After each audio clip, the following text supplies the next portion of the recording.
Vamos a la parte qué significa para sus actores el análisis dialógico.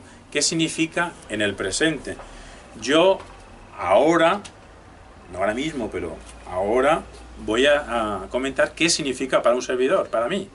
Pero invito, por favor, venir, que digáis, brevemente o no brevemente, qué significa para vosotros esta metodología de pensar. Me voy callando. Dale, José. Bueno, pues para mí la aplicación más clara del análisis dialógico, sea intencionalista o no, es que es una forma de afrontar problemas complejos que sean de índole intelectual o no, pero que tengan una cierta complejidad. Y para mí es la mejor forma de afrontar los problemas por una serie de cosas. En primer lugar, por todo lo que ha expuesto don Javier antes, lo que hace el análisis dialógico es que sea muy riguroso el análisis que se hace y que se tengan en cuenta más de los típicos colores que se contemplan en la dialéctica de negro y blanco. Se tiene en cuenta el abanico de colores, al menos lo relevante, como se ha expuesto, y esto hace que la solución al problema, si es que se logra una solución en la conclusión, que eso es otra de las cosas que es muy positiva de esta metodología, sea muy rigurosa y no tenga un compromiso persistente. Es decir, simplificando todo esto que he dicho, para mí es la mejor forma de afrontar conflictos o preguntas que necesiten una respuesta, porque se tiene en cuenta que se es riguroso, se tienen en cuenta varias perspectivas, o al menos las mejores según el analista, y como no se tiene que llegar a una conclusión que esté de un lado o de otro, lo que permite es que a la conclusión que se llegue sea la mejor a la que el analista ha podido llegar de acuerdo con el análisis que ha hecho, que se compromete a que sea riguroso. Y por mi parte, siguiendo un poco la línea que comentaba José, el análisis dialógico, desde mi punto de vista, ofrece la posibilidad de concluir con una solución global a un determinado problema. Y explico esto de global.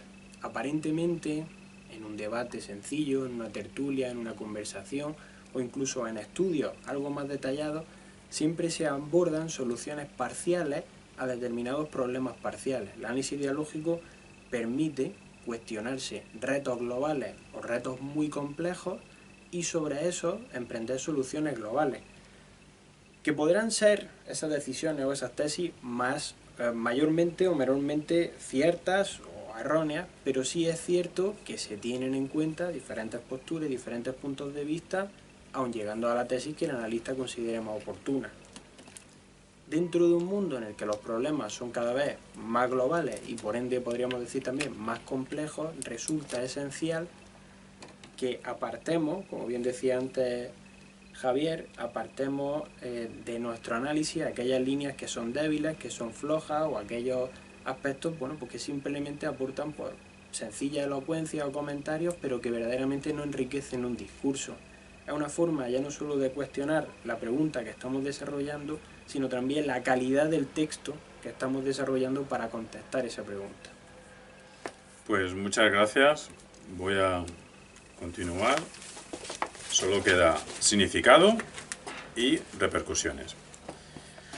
Pues para un servidor significa varias cosas el análisis dialógico. Por un lado, la intersección de los valores y las virtudes de la tradición analítica, por un lado, y la tradición ya no solo dialéctica, sino antropológica, por otro lado, reduciendo en la medida de lo posible sus defectos. Una de las virtudes que no he dicho de la tradición dialéctica es que nos dice que las cuestiones humanas tienen que ver con los conflictos. Y eso es una obviedad antropológica, histórica, que el analista no puede esquivar, de que los conflictos están ahí. No nos vamos ahora a mojar si los conflictos son el motor o no de la historia, pero que los conflictos están ahí, que influyen, que tienen repercusiones, que son razones que explican ciertas acciones, eso es verdad. Y la tradición dialéctica se ha especializado en estudiar los conflictos.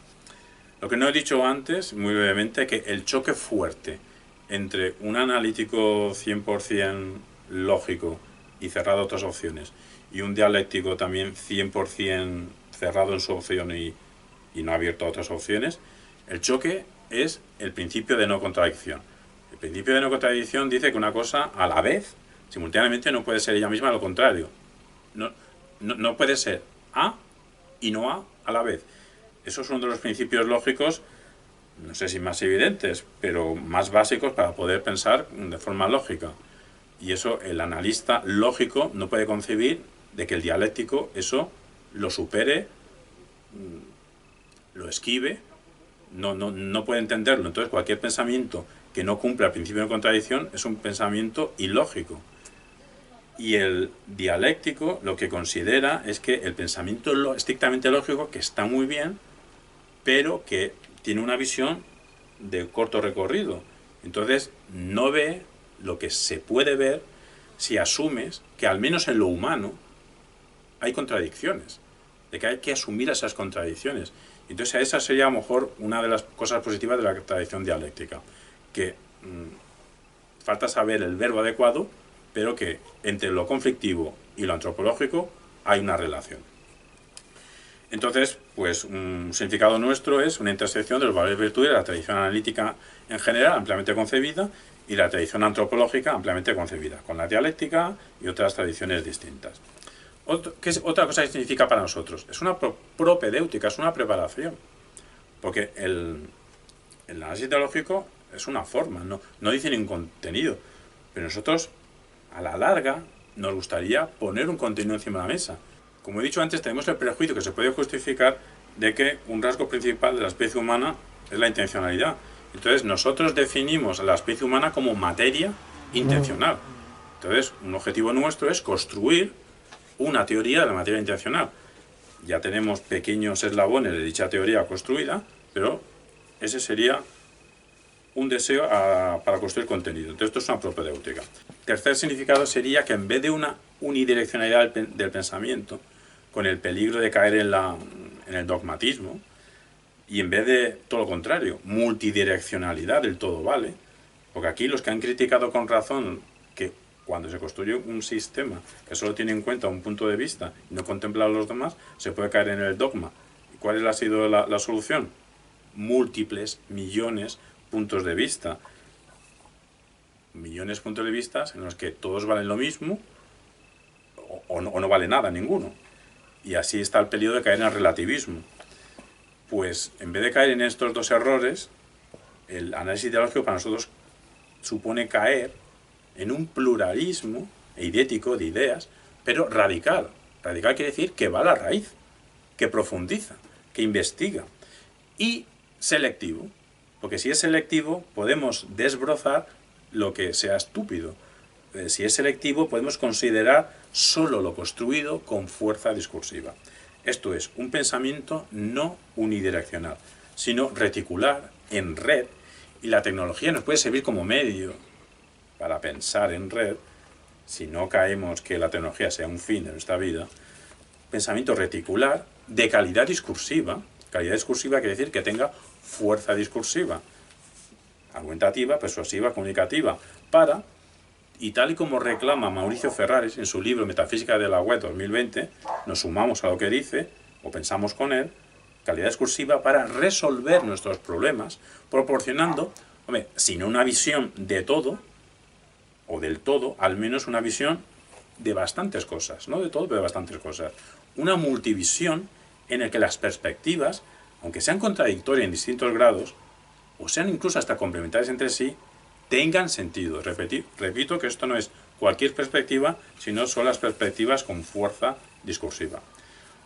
Otro significado para nosotros, y esto lo copiamos, lo cogemos, lo robamos, lo aprendemos de la semiótica arqueológica de la mediación de Jesús Martín Barbero, y así nos sirve de homenaje porque ha fallecido este mes, o el mes pasado de julio. Es lo siguiente: analizar dialógicamente, bueno, él no utilizaba la expresión análisis dialógico, pero se refería a cosas muy parecidas con su arqueología de la mediación. Decimos nosotros, basándonos en él. Analizar dialógicamente significa pensar con rigor con los otros. Este es el aspecto que cojo de Jesús Martín Barbero. Con los otros, pero horizontalmente, en un contexto discursivo equitativo. Un curso discursivo en que todas las voces que sean potentes discursivamente, se puedan poner encima de la mesa. Tanto que es uno el que las contempla, no esperas a que otro te las ponga. Tú ya lo tienes que contemplar. Dialogar con lo que los otros pudiesen pensar con rigor. Yo tengo que tener en cuenta lo que el mejor pensamiento del otro. Lo que el otro pueda pensar con rigor y diferente a lo nuestro, sin que haya una distancia importante respecto a la fuerza discursiva. Claro, no todo va a tener exactamente la misma fuerza discursiva. Nos faltan criterios ahí matemáticos exactos, pero al menos desechar lo que sea débil de fuerza discursiva. Percibiendo a los otros como dignos de reciprocidad. El mejor elogio que yo le puedo hacer a un ser humano es criticarle, es discutirle, tener en cuenta lo que me podría decir el que piensa P, el que piensa Q, el que piensa R, el que piensa S, el que piensa T, pero pensar sus mejores voces, sus mejores discursos. Esto es, el análisis dialógico como metodología, como camino, mínimamente reglada. Ya antes hemos dicho 8 reglas, o sea, es decir, yo creo que de reglas vamos bien. Mínimamente reglada para diseñar candidatos de verdad que serán evaluados en cuanto a expresión de la diversidad discursiva de calidad respecto a un problema, en términos de igualdad en las condiciones investigadoras, articuladoras y transmisoras de los distintos discursos. Y toda esta serie de operaciones epistemológicas con el fin político, no nos escondemos, con el fin político de construir conocimiento, ¿para qué? Para encontrar mejores fórmulas de convivencia planetaria.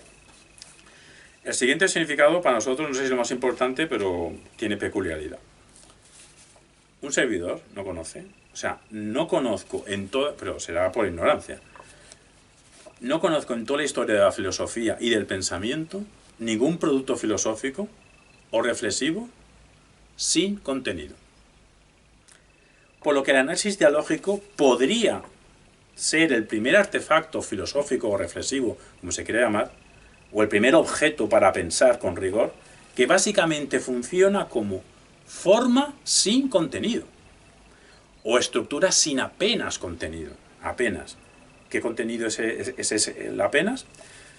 Más allá de la opción existencial por la diversidad discursiva de calidad. Ese sería un contenido que ponemos en el análisis dialógico, de que creemos lo que acabamos de decir de Jesús Martín Barbero, de que creemos que tiene que haber una diversidad, pero diversidad discursiva de calidad, no cualquier diversidad. Es decir, con una profunda investigación, actitud por el rigor y fuerza argumentativa, persuasiva y comunicativa. Se nos podrá decir que así escrito el análisis dialógico, intencionalista o no intencionalista, ni es filosofía ni puede llegar a serlo. Ante lo que podemos contestar dos cosas. Primero, esto no va solo de filosofía, pues los distintos discursos dentro de un texto no tienen por qué ser de tonalidad filosófica. También pueden y deberían ser de tonalidad científica y artística. Además de aprovechar la riqueza expresiva que daría entrelazar en un mismo texto tonos filosóficos, científicos y artísticos u otras tonalidades.